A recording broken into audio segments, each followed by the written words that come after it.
Okay, boy. Okay, hello everyone.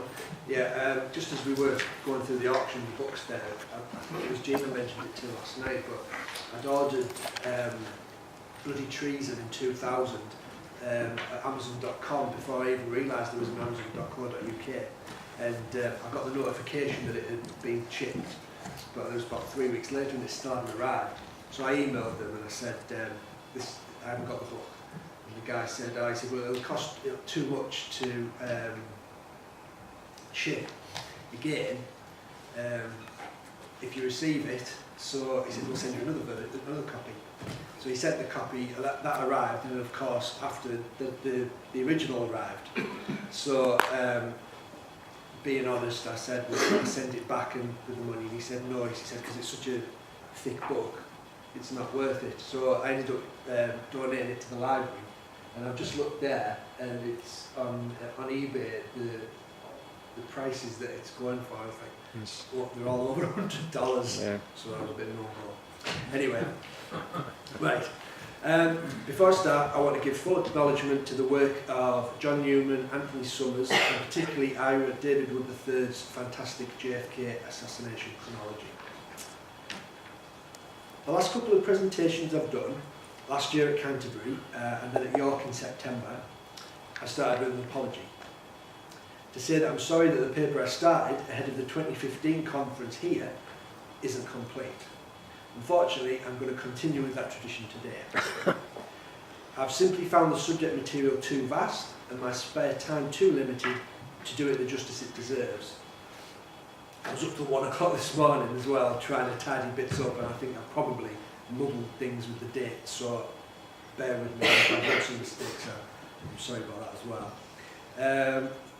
So it's still not complete to my satisfaction or the standard I'd like to present to you all, but I'll do my best. I had no idea 4 years ago that choosing to take on Oswald's background would result in a presentation much longer than anything I've produced in the past. On the mysterious deaths of witnesses, on the Daltex building, and on President Kennedy's clothing, and the sounds people in Dealey Plaza reported they had heard during the shooting. I had no idea at the time, but at the time Canterbury 2019 came around, it would still be a work in progress. But such is the life of a Kennedy assassination researcher. Life gets in the way. 2 new jobs later, 3 foreign holidays, getting married, and the arrival of baby Jack, who will be 3 in July. I'm here today with part 3 of Fingerprinted Intelligence, but it's not the final part. You'll remember that phrase comes from an interview Senator Richard Schweiker, a moderate Republican senator from Pennsylvania, gave following his work on the Church Committee in the mid-1970s. He said, quote, "We don't know what happened, but we do know Oswald had intelligence connections. Everywhere you look with him, there are the fingerprints of intelligence." In the first part of the multi-part presentation that's taken a whole life of its own, we looked at some of the more suspicious links Oswald had to intelligence activity, beginning with his childhood interest in espionage, moving into his youth, where he was involved with the Civil Air Patrol, before joining the Marines in 1956 as a young adult. We then moved on to talk in detail about Oswald's defection to the Soviet Union in 1959, the similarity of his situation to that of several other young men with a background in the US military, the journey he took across the Atlantic into Europe and how it was funded, his experience arriving and living in Russia, and his whirlwind romance and marriage to Marina. In part 2, we found the Oswald's returning to the United States in 1962 with surprising ease, given he was technically a traitor at the height of the Cold War. I talked in detail about the work Oswald did with military and intelligence-linked companies like Jaggers Charles Stovall, and about the people he mixed with, including most prominently George de Mohrenschildt. We looked at the paper trail and logistics of Oswald's apparent purchase of the weapons that would supposedly be used to shoot at General Walker and later kill President Kennedy and Officer Tippit. In most detail, we discussed Oswald's association with Guy Bannister and his behaviour in New Orleans during the summer of 1963. Like most people on our side of the fence, I think it's likely that that period is key to understanding what would happen that fall in Dallas.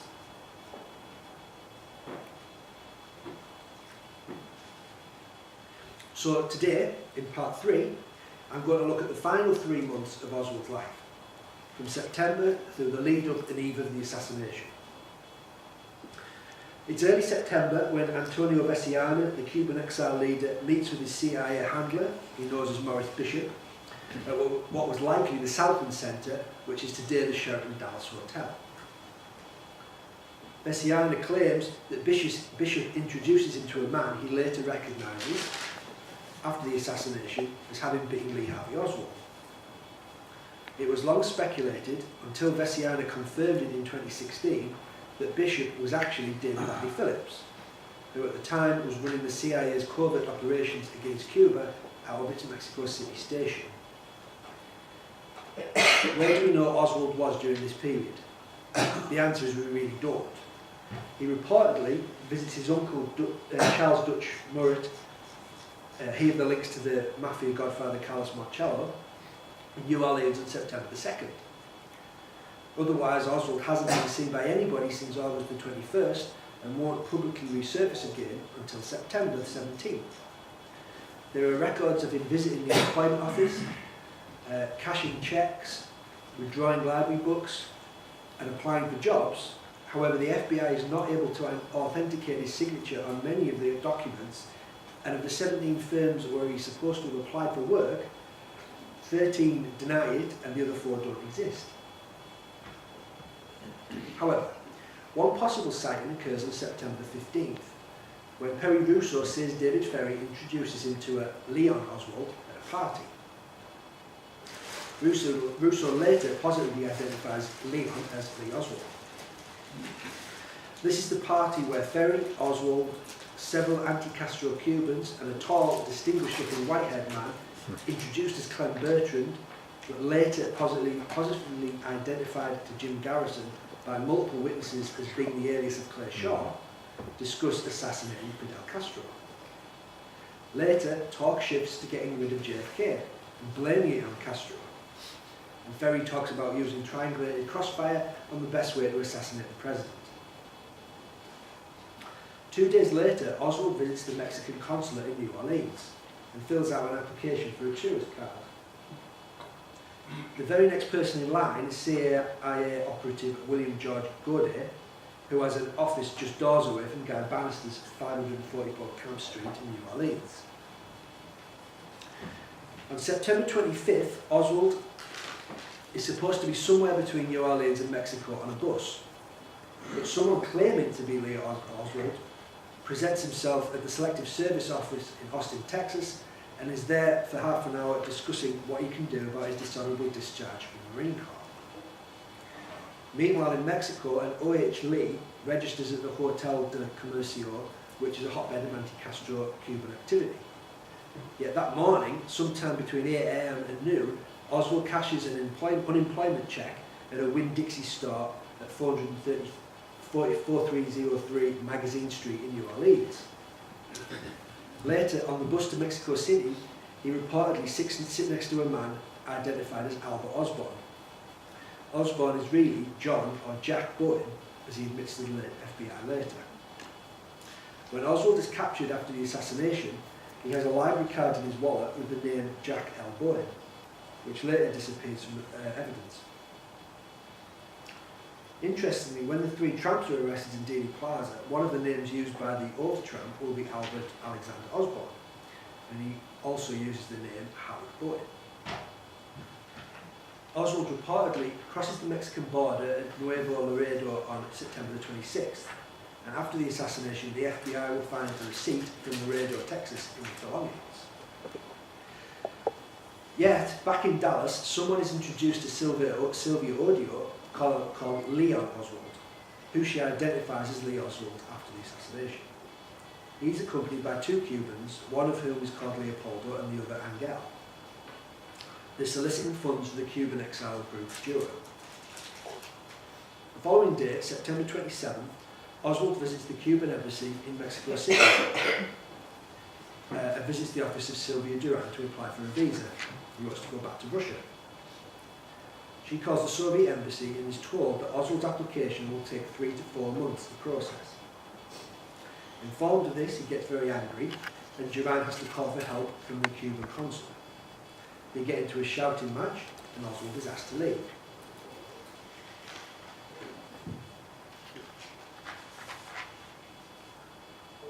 On September 28th, Oswald returns to the Cuban embassy, but because it's a Saturday, it's closed for official business. He goes to the Soviet embassy instead to see if the embassy in Washington might be able to help. There is then a series of phone calls to and from the Cuban and Soviet consulates in Mexico City, either by Oswald or someone impersonating him. The CIA makes tapes of the conversations. The CIA will claim these tapes were routinely destroyed before the assassination. However, there are FBI documents and other evidence, including from J. Edgar Hoover himself in conversation with President Johnson, that the tapes were listened to by FBI agents familiar with Oswald's voice after the assassination, and that they weren't the same person. That's obviously related as well to the photography taken by the CIA going in and out of the embassy, where the guy that's photographed clearly isn't Oswald at all, or at least the person that we know as Oswald. Interestingly, September 28th is the same day a man called Malcolm Price remembers sighting a rifle for a man that resembled Oswald at the Sports Drone Rifle Range in Dallas. It's also the same day that Leopoldo calls Sylvia Odio and asks what she thought of Leon, when he introduced him 2 days earlier. When she says she didn't think anything, Leopoldo states that Leon is an ex-Marine who is kind of crazy, El Loco. And he told the Cubans that they don't have any guts because they didn't assassinate President Kennedy after the Bay of Pigs. On September 30th, Oswald returns to the Russian embassy in Mexico City for his final attempt to get a transit visa. The guard, apparently unacquitted with Oswald's case, asks to whom Oswald has spoken at the embassy. Oswald explains that he has seen Comrade Kostikov on September the 28th. Valery Vladimirovich Kostikov, although listed merely as attaché, consular office on the embassy roster, has been identified as an intelligence officer for the KGB who specialises in handling Soviet agents operating in cover within the United States. He's also suspected of being part of the 13th Department, which is involved with planning sabotage and other violent acts, including assassination. So into October, October the 1st, according to CIA reports, finally released in August 1993, someone who identifies himself as Lee Harvey Oswald calls the Soviet consulate in Mexico City. This individual indicates that he has visited the Soviet consulate at least once and inquires about the telegram the consulate sent to Washington DC requesting more information regarding Oswald and Marina. 14 minutes later, the consulate receives another phone call. This time, the caller identifies himself as Lee Harvey Oswald and asks about the telegram sent to Washington. Other evidence from the CIA and witness testimony indicates that the individual visited the Soviet and Cuban consulates on 5 or 6 different occasions. While the majority of the evidence tends to indicate that this individual was indeed Lee Harvey Oswald, the possibility, if not probability, that someone else is using Oswald's name during this time in contact with the embassies cannot be absolutely dismissed.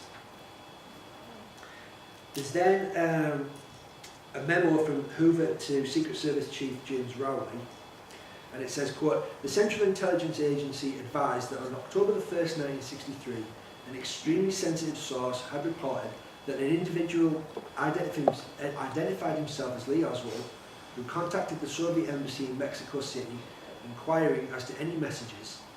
Special agents of this bureau who have conversed with Oswald in Dallas, Texas, have observed photographs of the individual referred to above and have listened to his voice. These special agents are of the opinion that the above referred to individual was not Lee Harvey Oswald." And that's a post-assassination quote. That's obviously the basis of the phone call the day following the assassination, when there's several phone calls between Hoover and Johnson. Hoover relays that to him. From the new cables and memos, it appears likely that the tapes were put on a special plane to Dallas on the evening of November 22nd, arriving at Love Field at 2:57 AM local time on the morning of the 23rd. There, unspecified agents listen to them and conclude that the voice on the tapes do not match that of the captured Lee Oswald. But later that day, a CIA cable mysteriously asserts that one of the tapes has been routinely erased prior to the assassination. By the following day, the official story holds that all tapes have been recycled prior to the assassination. However, there is now enough in the record concerning the tape's existence that there's every reason to believe that these later cables in fact represent the beginning of the cover. So Oswald departs Mexico City by bus on October the 2nd at 8:30 AM. He arrives in Dallas at 2:20 PM on October the 3rd. Then, strangely, an unidentified man phones the Soviet embassy in Mexico City at 3:39 PM, speaking in broken Spanish, then English, saying he's looking for a visit to Russia. But that man doesn't identify himself as Oswald, so it's unlikely to be related. So,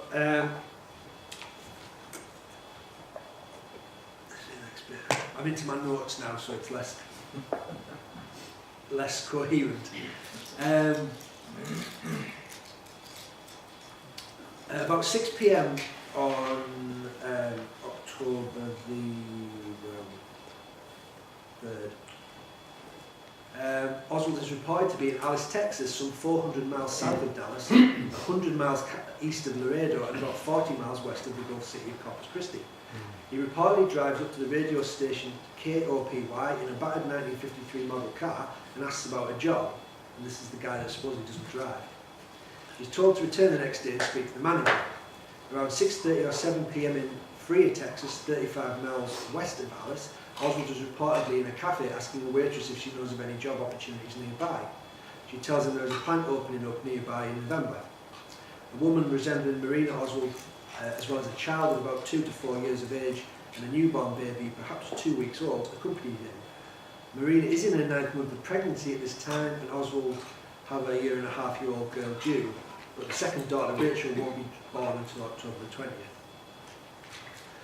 Compare that information with this, that on the evening of October the 3rd, Oswald is known to objecting to the Dallas YMCA, where he remains for 3 nights. On October the 4th, he applies for a job at the Paget Printing Company on Industrial Boulevard in Dallas. He spends the afternoon and night with his wife and child at the Payne residence in Irving. On October 7th, he inquires about a room at a boarding house at 1026 North Beckley Avenue in Dallas, and is told that none available. Soon after this, he rents a room nearby at 621 Marsalis Street. According to Marina Oswald and Ruth Payne, Marina is with Payne in Irving, Texas throughout this time, and as I said, in the 9th month of pregnancy with Rachel, so the baby's not been born. So this is the start of the dual sightings starting to happen across the state. So Oswald spends the day of October the 7th in Dallas looking for an apartment. He rents one from Mrs. Mary Bledsoe in Oak Cliff under his own name, but she soon becomes uncomfortable and asks him to leave. October the 14th, Oswald finds Mrs. A.C. Johnson has a tiny cubicle of a room for rent at $8 a week at 1026 North Beckley. That's the room in house where he's living on November 22nd. He takes the room, pays for the first week, and then registers under the name O.H. Lee. October the 15th is the morning that Oswald goes to the Texas School Book Depository building to see Roy Truly about a job, which he gets. His hours are from 8 in the morning until 4:45 in the afternoon. The issue with that is Mrs. Payne has suggested it, and basically it's because of Bull Wesby Fraser's sister Lenny Mae Randall has suggested it to her, but that's not the story is. There's also a strange incident where the Texas Employment Commission call looking for Oswald and Mrs. Payne answers because they've got a higher paid job at Love Field Airport as a baggage handler, but she never passes that on to Oswald to give him consideration. So you think of that in a number of ways, whether somebody's trying to manoeuvre him into the airport from where Kennedy's going to be landing in the middle of November, or maybe not, possibly a coincidence. The Paynes do have links to intelligence, which I can go into on another day if I get round to it, but obviously Michael Payne works for Bell Helicopter, and within their extended families, both Michael and Ruth, although ostensibly of Quakers and peaceful people, there are links to the CIA and other intelligence background. October the 18th, the Immigration and Naturalization Service office in Dallas has heard about Oswald's Soviet embassy contact in Mexico City, and the stories relate to FBI agent James Horsty. So that's what starts off Horsty going backwards and forwards, trying to speak to Oswald and start what Oswald views as hassling Marina. October the 20th, Marina gives birth to her second child. The daughter's given the name Audrey, Marina Rachel Oswald. October the 23rd, the CIA requests a photograph of Lee Harvey Oswald to check against its own file. Now, this is related to the selected service card, which is quite long, so I'm going to read it verbatim. LHO's DD-173 identity card is supposedly postmarked on this date. The DD-1173 bears Oswald's photo, the circular seal of the US Department of Defense, and what appears to be a postmark dated 23rd October 1963, less than a month before the assassination. The US Marine Corps issued Oswald the identity card on September the 11th, 1959, 9 days after his request for a dependency discharge from the Corps was approved. His stated reason for the request was to support his mother Marguerite at in Fort Worth. 5 weeks after receiving the card issued at El Toro Naval Air Station, Santa Ana, California, Oswald crossed the Finnish-Soviet border on his way to Moscow. 2 weeks later, he announced his intention to defect to the Soviet Union. Oswald's military records note that the identity card was issued in accordance with paragraph 3014.5 PRAM, Personal Records and Accounting Manual. However, this paragraph pertains only to the issuance of USMC member cards and does not apply to DD-1173. The appropriate card that discharged Oswald, as stipulated by the PRAM, would have been a 2MC Res, reflecting his new status in the reserves. Lieutenant Kim Miller, a Washington spokesperson for the Marines, said Oswald could have been issued a DD-1173 for one of 2 reasons: because of an injury while on active duty, entitled him to medical privilege, or because he was a civilian employee overseas needing a military ID. But records do not show an injury to Oswald, and civilian employment yards would not have been annotated to his military book. Dennis Vlock, a reference historian of the US Army Military History Institute of Carlisle, Pennsylvania, reached a similar finding. He notes issuance of DD-1173 was regulated under Department of Defense guidelines at the time Oswald received his card. These guidelines limited recipients of such cards largely to military dependents and a civilian who required military identification. If such a card was issued in error, says Vlock, it wouldn't have been authorised, and immediately upon being called to official attention would have been changed or revoked. There is no evidence Oswald's identity card was revoked even after he defected, threatened to provide military secrets to the Russians, and received an undesirable discharge from the Marine Corps in 1960. Oswald's card did not expire until December the 7th, 1962. Oswald's card would not be printed in the photographic evidence of the Warren Commission's report on the assassination. But the head of the photograph of Oswald on DD-1173 will be the same as 2 other Oswald photos included in the Warren report. One is Warren Commission Exhibit 2892, identified by the FBI as a photo taken in Minsk. The Minsk contradicts Oswald's trip to Russia occurred after the issuance of the DoD identity card was not evident to the Commission, apparently because the FBI did not make the card available to its members. In December 1966, when the FBI finally released Oswald's Defense Department identity card to the National Archives, it arrived nearly obliterated by FBI testing. Quote, according to archivist Sue McDonough of the Civil Reference Branch, the colour, the image, the printing, everything is gone, she said. You couldn't use it to show anything. Challenging the archivist's assertion, FBI spokesman Bill Carter of Public Affairs Office in Washington asks, how does she know the FBI tested it? Does she have a report? Who else but the FBI could have done it? She adds that there are no pictures on the card in its obliterated state at the archives. According to assassination writer David Lifton, there is no mention of DD 1173 in any FBI testing reports he has reviewed. These include non-published commission documents, FBI Dallas Field Office reports and FBI summary reports to the Warren Commission. The same photo of Oswald on the card also appeared in the Warren report on a phony selective service classification card found in Oswald's possession with the name Alec James Hiddell, the name he supposedly used to purchase the assassination rifle by mail order. It was the 112th Army Intelligence Group at Fort Sam Houston that notified the FBI that he was carrying a fraudulent selective service card. How the military knew this has never been explained. The Hiddell card with its photograph of Oswald was one of two major links between Oswald and the assassination weapon. The other is a photograph known by its commission designation 133A, allegedly taken of Oswald brandishing the weapon in the backyard of his home in Oak Cliff. The Warren Commission published 26 volumes, acknowledged the existence of the DoD identity card in only two places: Oswald's military record and the report of FBI agent Manning Clements, who listed the contents of Oswald's wallet on the night of November 22nd. After the Army intelligence tip, Clements cited both the DoD identity card and the Hiddell card. Clements' report, however, did not reveal that the two cards had the same picture or that the DoD identity card had a photo at all. The October 23, 1963 postmark on Oswald's DoD identity card is a further enigma. If found drop in any mailbox, the card's reverse side instructs. It then tells the postmaster, return to Department of Defense, Washington, 25 DC.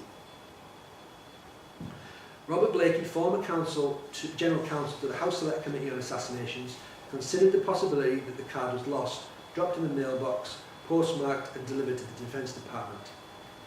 In that case, says Blakey, Defense would have had to have given it back to Oswald. Interesting. Wesley Liebler, an Associate Counsel to the Warren Commission, expressed similar surprise at the convulsions of Oswald's mysterious ID card.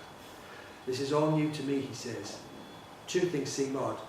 The picture identified as Oswald in Minsk and the postmark of the defence card. The postmark implies the Defence Department either mailed it back to him or gave it to him at some time. If so, that would have happened less than a month before Kennedy's assassination.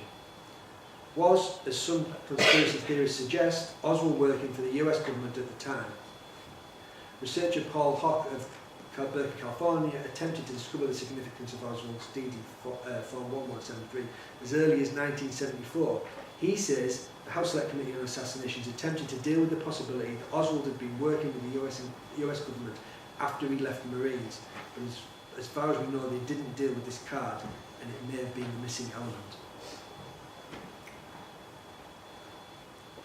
By October the 25th, a new bulletin comes to the FBI from New Orleans. Another agency, possibly the CIA, has notified the FBI that Lee Harvey Oswald has been in contact with the Soviet embassy in Mexico City sometime during the early part of this month. This information spurs Agent Hosty to renew his efforts to locate Oswald, but there now seems to be the possibility of Soviet intrigue. On October the 30th, Hosty is in Irving, Texas, looking at the 2515 house at 5th Street in an attempt to locate the whereabouts of Oswald. Hosty begins his inquiry by going to the house next door. A woman named Dorothy Roberts is at home. Hosty greets her and does not tell her he's an FBI agent. Instead, he disguises his identity and purpose. Mrs. Roberts proves helpful. She says her next door neighbour is Mrs. Payne, the wife of Michael Payne. They are not living together, for they've recently separated. Michael is an employee of Bell Helicopter Company in Fort Worth. Ruth is a part-time teacher of the Russian language at St. Mark's School for Boys in Dallas. On October the 31st, in his attempt to locate the whereabouts of Oswald, Hosty does a background check of Ruth and Michael Payne by calling the Sheriff's Office, the local police department, the helicopter company and the credit bureau. He finds out that there are no criminal records on the Paynes, that Michael is a research engineer with a security clearance at Bell Helicopter, that Ruth is classified as a housewife, and they are reputed to be good, responsible citizens of their community. On November the 1st, that's the date of an FBI air towel from Hosty, that Hosty receives from San Antonio, to which he will respond 14 days later. Right-wing subversives are Hosty's FBI specialty. The subject of the exchange of the airtel is John Thomas Mason, Internal Security Cuba. Hosty is also directed to begin searching for George Perrell. He subsequently goes to Ruth Payne's home just outside Dallas, where Marina Oswald is staying. Hosty's stated aim is to interview Mrs. Oswald as a Soviet immigrant in this country who could conceivably be here with an intelligence assignment. Hosty speaks briefly to Marina Oswald and to Ruth Payne. There will be eventual testimony from Marina and others that Oswald becomes irritated that the FBI is contacting his family. Soon after the assassination, Hosty's name, license plate number, telephone number and office address will be found in Oswald's address book. The FBI will initially conceal this information from the Warren Commission. Hosty eventually will be officially censored by the FBI for his handling of the whole of Oswald's case prior to November the 22nd. On November the 5th, Hosty visits Payne's house again, briefly to check on Oswald. Payne says that she considers Oswald to be a very illogical person. She says that Oswald has told her that he's a Trotskyite communist. She's more amused than upset. On November 7th, Oswald visits the FBI's Dallas office. He leaves a note for Agent Hosty. The receptionist, who glances at the note, recalls it as saying something along the lines of, "Let this be a warning, I will blow up the FBI and the Dallas Police Department if you don't stop bothering my wife." Agent Hosty remembers the message reads, "If you have anything you want to learn about me, then you will come to talk to me directly. If you don't cease bothering my wife, I will take appropriate action and report this to the proper authorities." This is the note that Special Agent in Charge Gordon Shanklin directs Oswald to flush down the toilet once the assassination happens. On November 9th, a man walks into a car dealership in Dallas, identifies himself as Lee Oswald, says he's soon expecting a lot of money and wants a new car. He takes a demonstration ride driving at high speeds. He talks to a dealer by the name of Albert Guy Bogard. When Bogard eventually sees Oswald photographed after the assassination, he says that the man who visited him at the dealership and identified himself as Oswald was not Lee Harvey Oswald. Bogard is eventually found dead in a car park in a cemetery, gasped by exhaust fumes from a hose pipe stuck in a window that is left slightly ajar. On November the 9th, sightings of Oswald will increase in and around Dallas. The sightings of Oswald at the sports drone rifle range in particular. This is all because this is the same day that somebody who looks like Oswald, at the very least, starts firing other people's targets, firing rapidly and making a lot of noise.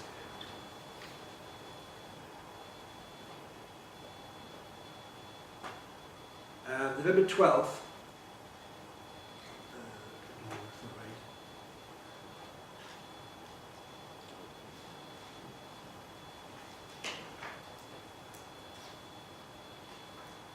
Yeah, there's a bit there about the note again.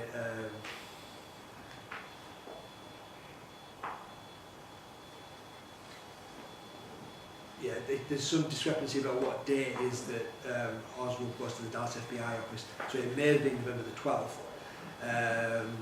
Hosty will testify that the note says in effect, "If you have anything you want to learn about me, come and talk to me directly. If you don't, come bothering my wife. I will take appropriate action and report to the proper authorities." Ray and Mary LaFontaine in Oswald talk suggest that this note might have contained a warning about the planned assassination of JFK 10 days from now. Following the assassination, Dallas Special Agent in Charge Gordon Shanklin will order Hosty to destroy the note, which he does. Shanklin will later deny knowing of the note. The Assassination Committee will note in 1979 that it regarded the incident of the note as a serious impeachment of Shanklin and Hosty's credibility, adding that it was not possible to establish with confidence what the note's contents were. William Sullivan of the FBI will eventually say that Hoover ordered the destruction of the note. He said, "I can't prove this, but I have no doubt about it."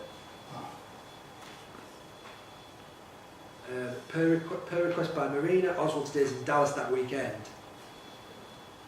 That's the weekend before the assassination. His whereabouts on the evening of Friday, November the 15th to the morning of Monday, November the 18th are not entirely established. November the 16th, Dallas reports the motorcade is definitely on. The motorcade route is announced publicly. The turn in front of the building, the turn in front of the depository building is not mentioned. At the sports drone rifle range in Dallas, several witnesses observed Oswald firing a 6.5mm Italian rifle with a 4-power scope with remarkable accuracy. He takes all shell casings with him when he leaves the range. The witnesses have seen the same rifleman at the range before firing the same rifle. Witnesses will recall that this man returns to the range on November 20th and 21st. In their book, Oswald Talked, researchers Ray and Mary LaFontaine maintain that this is the day, Saturday, that Oswald provides the Bureau with his last known pre-assassination report. The story of the interview was reported in the Dallas Morning News article headline, Oswald interviewed by FBI on November the 16th. This account by Dallas Morning News staff, writer James Ewell, will appear on Sunday, November the 24th, the same day that Jack Ruby will be shot by Oswald in the basement of the... Jack Ruby will shoot Oswald in the basement of the Dallas police station. The article begins with the following. Lee Harvey Oswald, charged with murdering President Kennedy, was interviewed by the FBI here 6 days before the Friday assassination, but word of the interview with the former defector to Russia was not conveyed to the US Secret Service and Dallas Police, reliable source told the Dallas News Saturday. An FBI agent referred all inquiries to agent in charge Gordon Shanklin, who could not immediately reach the comment. Ewell will eventually reveal that his reliable source, DPD Chief Jesse Curry, and his police intelligence unit.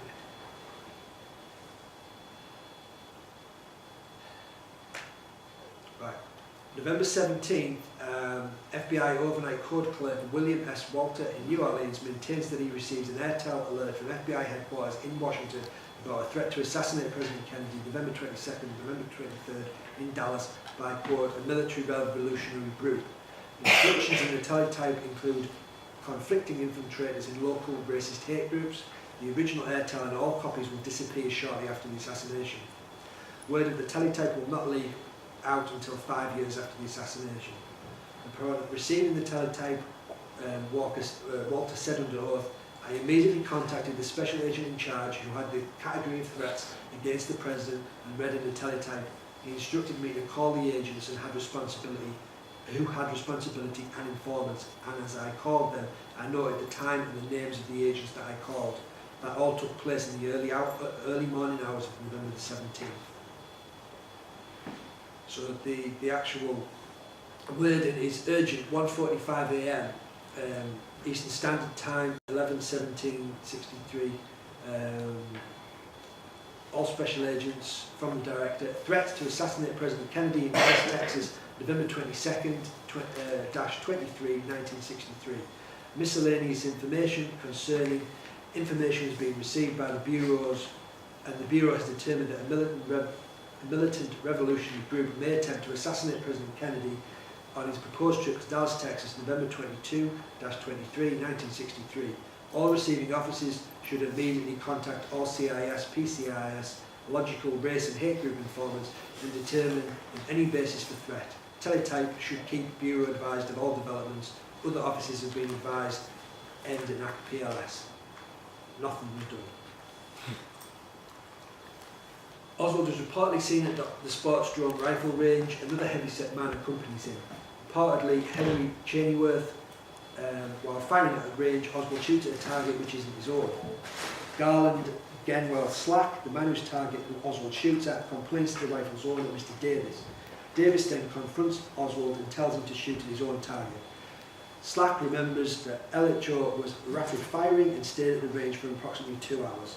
Slack also remembers that the rifle used by Oswald at the sport drone was not the rifle later identified as being found in the Texas School Book Depository. The special agent in charge in New Orleans sends a memorandum to the FBI director in Washington stating that Lee Harvey Oswald's business address is Texas School Book Depository, 411 Elm Street, Dallas, Texas. By the third week of this month, records indicate that Oswald has been working continuously at the Texas School Book Depository 8 hours a day for over a month without missing a single day of work. November 20th, 1963, 2 individuals believe they saw a person resembling Oswald firing a similar rifle at another nearby target range in Irving. The real Oswald's at work.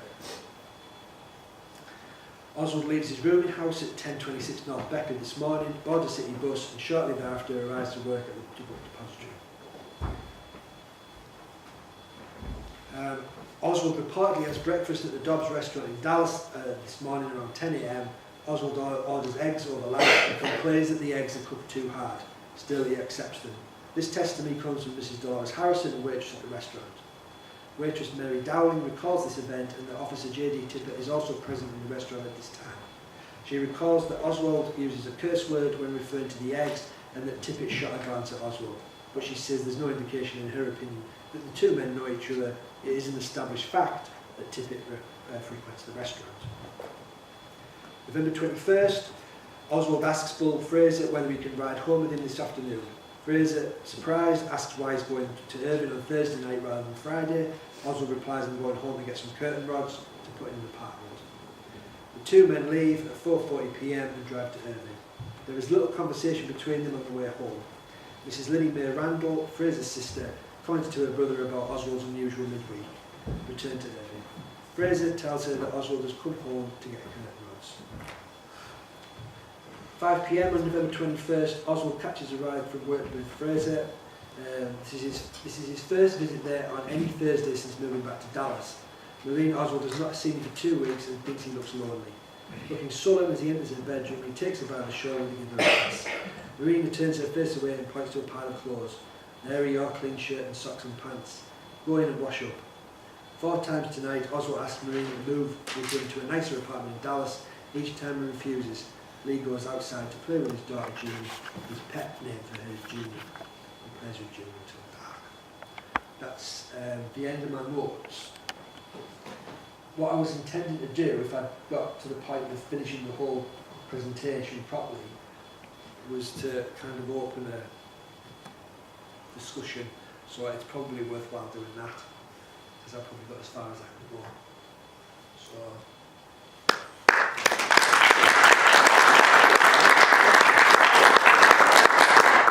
Thanks very much, Paul. One question, you mentioned the stage at which the sheep dipping of Oswald started, and you went through many aspects of where this was taking place. What do you think is the most substantial evidence that actually said that Oswald was ever in Mexico City anyway? A lot of people say that he never went there. Do you think there is anything in your mind that says that maybe the visit to the embassy, or certainly not the photograph that makes him look like a trucker? There's no voice recording that anybody recognises. There's no photographic evidence. All the evidence is that things like the receipts for purchases, the bus tickets, those kind of things. Now that doesn't necessarily say it was him, because if it was an imposter or multiple imposters, for example, being in the queue for getting the visa, those kind of things, and we've seen through example after example people recognising him or somebody that looks like him at various places, and he can't be in more than one place at once. And I know that that's Armstrong's view that it's more than one person. Can't rule his theory out completely, because I mean, well, it must be more than one person, mustn't it, really? But the Harvey and Lee thing. But I mean, I've never even touched on that, because it's so big, even just taking it for face value that there's one Lee Harvey Oswald. I think it's mainly imposters.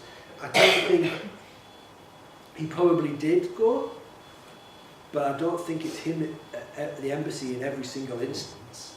It's certainly not him phoning the embassy because of the voice recordings. Even the FBI agreed to that. So it's something that's not being resolved after all this time. Do you think he went, in your opinion? Yeah, but I think it was part of the whole process of probably, I think they were trying to either lay a trail for people to pick up, if people were trying to get back to Russia, or to try and get into Cuba, so that when he was then blamed for the assassination, they could then throw it onto Castro to create the reason for making another invasion of Cuba happen.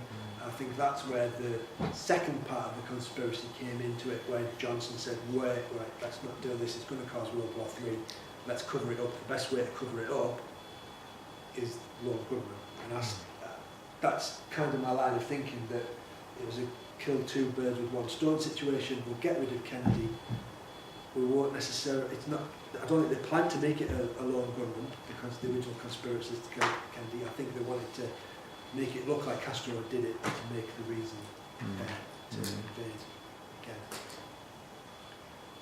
So I want to comment on the, because I've looked into in quite detail, the call from the Texas Commission about the Love Field job. So they tried ringing twice. The first time the phone wasn't picked up. The second time was actually the date he'd already started. Right. So they spoke, the guy spoke to a female. Ruth Payne claimed that she never recalled the conversation. It could be she took the call, and because he'd already started, it was just stated, well, he's already working. But there is another alternative. The fact, which has never been mentioned, is that Ruth Payne employed a teenage female from the area to babysit the kids from time to time, and that teenager was actually even used after the people came on the 22nd. The girl's name's never been released, and obviously she's never been interviewed, but it could be that the teenage girl answered the call and just went, well, he's not here and I know he's got a job, and that was it. So I just wanted to make, because nobody's ever made that comment. It could well be a coincidence. Yeah. It could well be. But a lot of coincidences, as we all know. Life is full of coincidences. Yeah, absolutely, yeah. So I'm struck by all the kind of did he or did he not go to Mexico, did he or did he not go to the embassy. One thing that stands out, well, two elements of the same thing stand out to me. Like, we know that there were recordings made of phone calls. Yeah. We know that there was CIA photographic surveillance, even if the photo produced was not of Oswald. My view on this, and it may be naive and stupid, is quite simply that if they had got Oswald on a photo, that photograph would have been printed on every publication worldwide every day for the next 50 years. Here is the proof Oswald was trying to get back, because we've got a photo of him. So the simple fact that the photograph of Oswald is absent tells me that he wasn't there, and everything else is just put together. That's a decent argument. Of course, what they'd say, which I think is probably one of the more ridiculous things that they've said, is that The equipment wasn't working. it wasn't working that day, or it was switched off, or blaming the bureaucratic. We're civil servants, exactly. we don't take photographic I'll, surveillance on Saturdays. I work in, But we have got this guy. exactly. But he's going to be identified as well. And I think Some have identified, some have attempted to identify He him. definitely isn't Oswald. Oh, No, I but don't remember who he was. no, somebody has suggested that that guy is none other than Ralph Gebb, who is Matt Wallace's old university football team guy. And one thing I'd like to throw this for Jean, actually. Forgive me, Paul, just while we're on this. The suggestion that Jack Ruby dropped off that rifle earlier that morning and was spotted by the lady's name escapes me now. If you look at the photograph of the guy who was supposed to be Oswald, if indeed it was Ralph Gebb, I do not know. But if you look at the eyes, the bridge of the nose, the face, if you put those two guys together, they could almost be twin brothers. The resemblance is very striking. And I would like to suggest that the guy who was seen taking the rifle out the back of the pickup truck was not Jack Ruby. It was in fact this guy who has been identified, perhaps wrongly, as Ralph Gebb. But whoever it is, it's possibly the same guy that was seen in Mexico. Just one problem with that. Go. Is that Julia, what was her name? Julianne Mercer. Julianne Mercer. That she said afterwards that the affidavit they presented was not signed by her. It was not. She said that in fact they showed her a group of photographs, and she identified one, and for some reason it was turned over and it said Jack Ruby on that. So right, it said Jack Ruby. This is in, I can't remember which book this is in. Sixth floor, was it? Who? Was it The Man on the Sixth Floor or something like that? The Men on the Sixth Men on the Floor. Sixth God, Floor. that's I a real I crap. don't think it was that, but I've seen that story in other places, so but that she had identified the photo as Jack Ruby. But forgive me, sorry, I'm really being awkward, I know, but from what you've just said to me, and forgive me, Mike, but she hasn't necessarily identified it as Jack Ruby. What she's done is she said the back of that photo had Jack Ruby written on it. Those are two different things, so it could still be... No, why have they got that photo as the man that she saw, Oswald, and then it was turned over and it said Jack Ruby. And that was before he shot Oswald, wasn't it? Oh, okay. Before he shot Oswald. And that was the thing that she said was completely left out of her affidavit. I can't remember where I read about her affidavit. It was one of the critics' groups reviewing that matter. I think Garrison refers to it, doesn't he, on the Trail of the Assassins. Oh yeah, probably possibly there. But no, I mean, if it were Oswald in Mexico and they got, we'd see that they'd make damn sure they identified him, wouldn't they? It's just. Sorry, I was just going to say, I swayed back and forth. These days, I actually believe he went to Mexico. Amongst his belongings, for instance, there's a green Mexican soap. Soap? Soap, like a hotel soap. Which is, I've looked into what was written on the soap and the history of the soap, and it is from the era, because it's silly things like that, which to me are more indicative that you actually I think it would be entirely in character for Oswald to pinch a soap.